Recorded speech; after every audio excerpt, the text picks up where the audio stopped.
bakit yung mga masa ganito yung tingin sa akin na nag-bold star lang pala ako, hubadera ako, na tingin nila sa akin, pangit yung ugali ko, hindi ako pinalaki ng tama ng family ko. Tuloy-tuloy everyday, hindi ako nakakatulong nang hindi ako sinasaktan ni Daddy.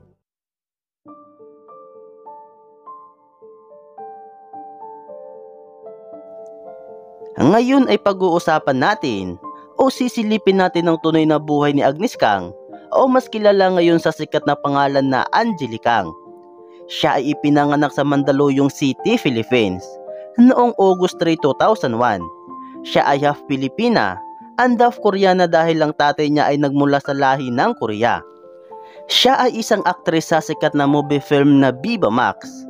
Una siyang pumasok sa larangan na ito sa kasagsagan ng pandemya noong 2019. Sa mga taon na yan, siya unang sumabak sa aktingan ng Viva Max. Dahil sa galing niyang umarte sa lahat ng kanyang mga palabas, ay mabilis siyang nakilala bilang sexy star queen. Dahil na rin siguro sa maamo niyang mukha, nakakahali ng katawan, at sa malambing na pananalita, ay mabilis siyang nagustuhan ng mga tao, lalo na ng mga kalalakihan na nakapanood na ng kanyang mga palabas. Naging pantasya siya. Simula nang naipalabas sa publiko ang Salinas Gold, Mahjong Nights, Salawahan, at lalong-lalo na ang huli niyang ginanapan sa TV na teleserye na ang Black Rider. Doon mas nakilala din siya dahil sa uri ng kanyang aktingan na talaga naman nakakapanghatak ng mga manonood. Dahil sa uri ng kanyang role na parang mahilig mang-akit at talaga namang maaakit ka naman talaga. Dahil sa pagiging bold star niya sa mga ginanapan niyang sexy movies, ay mabilis siyang nahusgahan ng mga tao dahil sa uri ng kanyang karera.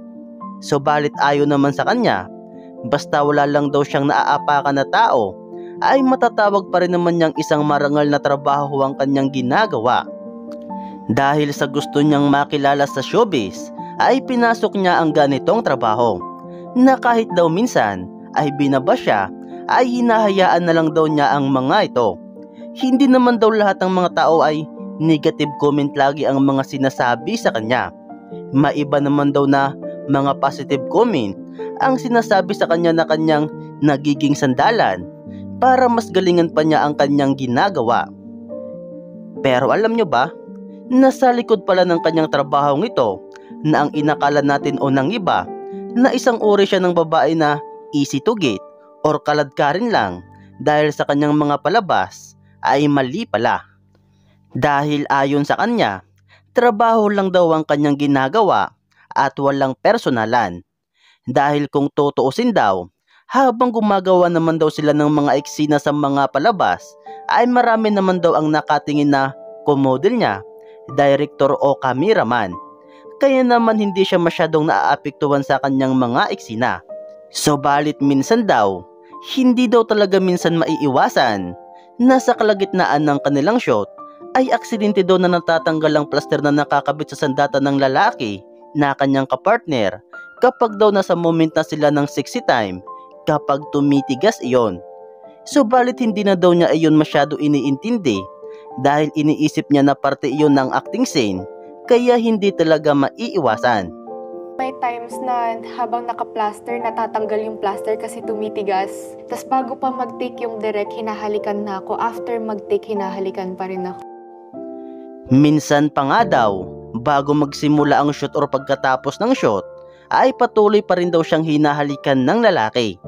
Hindi naman daw siya nagagalit agad-agad. Ang ginagawa na lang niya, ay pagkatapos na lang niyon, ay sinasabi or sinusumbong niya na lang iyon sa kanyang direktor. At yun nga, sinasabing nakita naman daw iyon at doon medyo kumakalma na siya at tinutuloy ulit ang trabaho. Pero alam nyo ba na hindi naman talaga ito ang unang pangarap na maging ni Agnes Kang? Dahil noong bata pa siya ay stewardess or doktor talaga ang pangarap niya maging paglaki niya. Dahil lang gusto niya ay makatulong sa mga tao o hindi naman kaya matulungan niya ang pamilya niya in the future. Lalo pat pastora ang nanay niya. Kaya hindi niya akalain na masasabak siya ngayon sa ganitong larangan ng trabaho. Kaya naman sa mga unang pasok niya dito or sa time na gumagawa na siya ng shooting, inabisuhan na niya ang nanay niya na huwag magalit sa ginagawa niya kung sakali man daw na mapanood nito ang magiging unang palabas na ginagawa nila. At yun na nga, matapos ang unang palabas na iyon, ay napanood iyon ng nanay niya. Sa una ay nagalit or pinagsabihan siya. Ngunit dahil gusto niya ang ganitong trabaho, ay ipinagpatuloy niya lang hanggang sa nagkaroon ulit siya ng pangalawang project at siya pa rin ang bida. Dito ay nagkomento na naman ang nanay niya. Dahil daw hindi na siya mapigilan sa gusto niya at nakikita naman daw ng nanay niya na masaya naman daw siya sa kanyang ginagawa, ay sinuportahan na lang siya nito at sinabi sa kanyang may potensyal naman daw siya sa larangan ng acting. Kaya naman sa 4 lang na taon na patuloy siyang gumagawa ng palabas sa Viva Max, ay mabilis siyang nakilala at sumikat sa mga tao. Ngayon sa edad niyang 23, masasabi niyang unti-unti na niyang naaabot ang kanyang mga pinapangarap. Pero sabi pa nga niya, gagawin lang niya ang lahat para ipagpatuloy pa rin kung ano man ang pinili niya ngayong landas. Kahit na daw noong bata pa siya ay nakaranas siya ng pang-aabuso sa kanyang ama, hindi daw iyon naging hadlang para hindi niya ipagpatuloy ang buhay niya. Hanggang dyan na lang po muna tayo. Sana po ay nagustuhan nyo. Kita-kits na lang ulit sa susunod na video. Salamat.